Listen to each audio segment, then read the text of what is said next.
जय श्री हरि विष्णु। कार्तिक मास महात्म्य 14वां अध्याय। 13वें अध्याय तक की कथाओं को भक्ति पूर्वक सुनने के बाद महाराज पृथ्वी ने नारद जी से निवेदन किया कि हे देवर्षि, आप सर्वज्ञाता है और मैं अज्ञानी।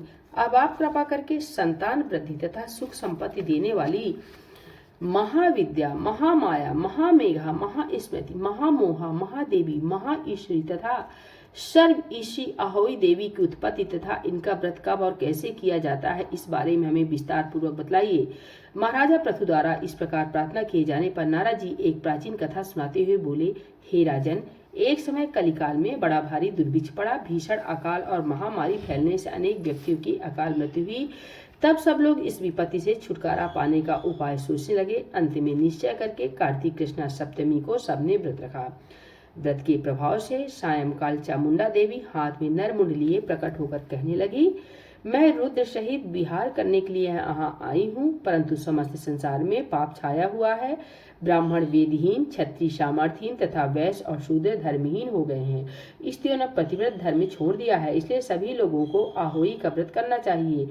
कार्तिक कृष्णा सप्तमी तथा अष्टमी को केवल रोगियों को छोड़कर से सभी स्त्री पुरुष सारे दिन भोजन न करके सायंकाल अहोई देवी का पूजन करें। अहोई देवी मेरा ही नाम है, अतः सभी व्यक्ति अहोई पूजन को मेरा ही पूजन मानकर भक्तिभाव से करें। अहोई अष्टमी पूजन का विधि विधान बताते हुए चामुंडा देवी ने कहा, सभी व्यक्ति अपने घरों को गोबर और मिट्टी से लीप कर साफ करें, फिर काला, पीला, हरा तथा लाल इन चारों रंगों से द्वार पर मेरी मूर्ति बनाएं और स्वादिष्ट पकवान बनवा कर मेरी पूजा करें। जब चामुंडा देवी यह कह रही थी तभी एक धीमर की स्त्री बोली, हे माता, हम नीच लोगों का कर्तव्य भी बतलाएं। तब देवी ने कहा, तुम लोग भी मेरे भक्त हो, सो सब लोग मेरा पूजन करके तुम्हारी संतानों को पूजेंगे, तभी उनकी पूजा सफल होगी। मेरी पूजा के बाद कुम्हारिन तथा मालिन की भी पूजा होगी। इतना कहकर देवी अंतर ध्यान हो गई। सभी व्यक्तियों ने चामुंडा देवी के कथनानुसार व्रत और पूजन किया तो सबके संकट दूर हो गए और सारा संसार सुखपूर्वक रहने लगा। अहोई अष्टमी की कथा सुनने के पश्चात राजा पृथु ने नारद जी से पूछा, हे ईश्वर, महीनों में कार्तिक और तिथियों में एकादशी को सर्वश्रेष्ठ क्यों माना गया है, कृपा करके बतलाइए। तब नारद जी ने कहा, हे राजन, एक बार यही प्रश्न सत्यभामा जी ने भगवान कृष्ण से पूछा था। भगवान श्री कृष्ण ने जो उत्तर सत्यभामा को दिया था वही मैं तुमसे कहता हूँ, ध्यान पूर्वक सुनिए।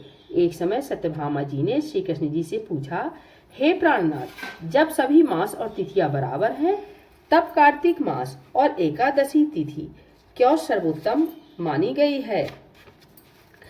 तब श्री कृष्ण जी ने उत्तर कहा, हे विप्र, हे प्रिय, शंख नामक एक दैत्य समुद्र का पुत्र था। वह दैत्य इतना बलवान था कि उसने इंद्रादि देवताओं को स्वर्ग से निकालकर उनका स्थान स्वयं ले लिया। सब देवता उसके भयभीत से होकर अपने बाल बच्चों सहित पर्वत की कंदराओं में चले गए। वह दैत्य सोचने लगा कि मैंने देवताओं को स्थान तो ले लिया, लेकिन वे जीते नहीं गए हैं। ऐसा प्रतीत होता है कि देवता वेद मंत्रों से बलशाली हैं, अतः मुझे मंत्रों सहित वेदों का हरण कर लेना चाहिए। तब उसने ऐसा विचार किया तो वेद डर के मारे समुद्र में जाकर छिप गए। ब्रह्मा आदि सभी देवताओं ने संसार को वेद विहीन देखकर तो सभी देवी देवता भगवान विष्णु की शरण में गए। शेष शैया पर भगवान को निद्रामग्न देखकर सभी देवता उन्हें जगाने के लिए स्तुतियां, भजन, कीर्तन और गायन वादन सभी क्रियाएं करने लगे। भगवान श्री विष्णु के जाग जाने पर सभी देवताओं ने आवाहन, आसन, पद, अर्घ्य, आचमन, स्नान, वस्त्र, यज्ञोपवीत, चंदन, पुष्प, धूप, दीप, नैवेद्य, तांबूल, पान, पद प्रदक्षिणा, 16 नमस्कार द्वारा भगवान विष्णु को षोडशोपचार पूजन किया। तब विष्णु भगवान प्रसन्न होकर देवताओं से कहने लगे, हे देवताओं, मैं तुमसे प्रसन्न हूँ, अतः शंख आदि दैत्यों को मारकर मैं चारों वेदों को शीघ्र ही ले आऊंगा। परंतु आज से वेद बीज मंत्रों सहित कार्तिक मास में जल में निवास करेंगे। अतः कार्तिक के महीने में जो कोई जल में स्नान करेगा उसको यज्ञ करने के समान फल प्राप्त होगा और उसके समस्त विघ्न दूर हो जाएंगे। हे देवताओं, आज एकादशी के दिन आप सबने मुझे जगाया है, इसलिए सब तिथियों में एकादशी की मान्यता अधिक होगी। वस्तुतः कार्तिक तथा एकादशी का व्रत मुझे अत्यंत प्रिय है। आगे की कथा सुनाते हुए नारद जी ने कहा, हे राजन, इतना कहकर भगवान मत्स्य मछली का रूप धारण करके विंध्याचल में निवास कर रहे महर्षि कश्यप जी की अंजलि में आ गई। कश्यप जी ने उनको कमंडल में डाल दिया। जब कमंडल भर गया तो मत्स्य रूपधारी भगवान कहने लगे कि हमको कोई बड़ा स्थान दो। तब कश्यप जी ने घड़ा दिया, घड़ा भी भर गया। तब उन्होंने कुएं में छोड़ दिया, परंतु भगवान मत्स्य रूप तेजी से बढ़ते गए, अतः कश्यप जी ने उनको समुद्र में डाल दिया। भगवान ने एक अत्यंत विशाल मछली का रूप धारण करके दैत्यराज शंखासुर को मार दिया। शंखासुर को मारने के पश्चात भगवान मत्स्य रूपी धरकर विश्राम हेतु मत्स्य रूप त्याग कर विश्राम हेतु बद्रीनारायण चले गए। बद्रीनारायण में भगवान ने देवताओं से कहा, हमने शंखासुर को मार दिया है, अतः ऋषि और मुनि जाकर समुद्र के अंदर से शंखों को ढूंढ लाए। तब तक देवताओं सहित प्रयाग में मेरा निवास रहेगा। तब ऋषियों ने अपने तपोबल द्वारा समुद्र में से वेदों के 6 अंगों छंद, व्याकरण, कोश, वैदक, ज्योतिष तथा स्मृति को ढूंढ निकाला। जिस बाद वेद का जो भाग जिस ऋषि को मिला, तब से वह भाग उसी ऋषि का माना जाता है।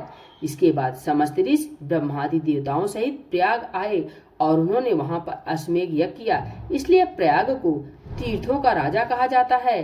प्रयागराज में स्नान, दान तथा यज्ञादि करने वालों के जन्म जन्मांतर के पाप समूल नष्ट हो जाते हैं और वे मोक्ष के अधिकारी बन जाते हैं, इसमें संदेह नहीं।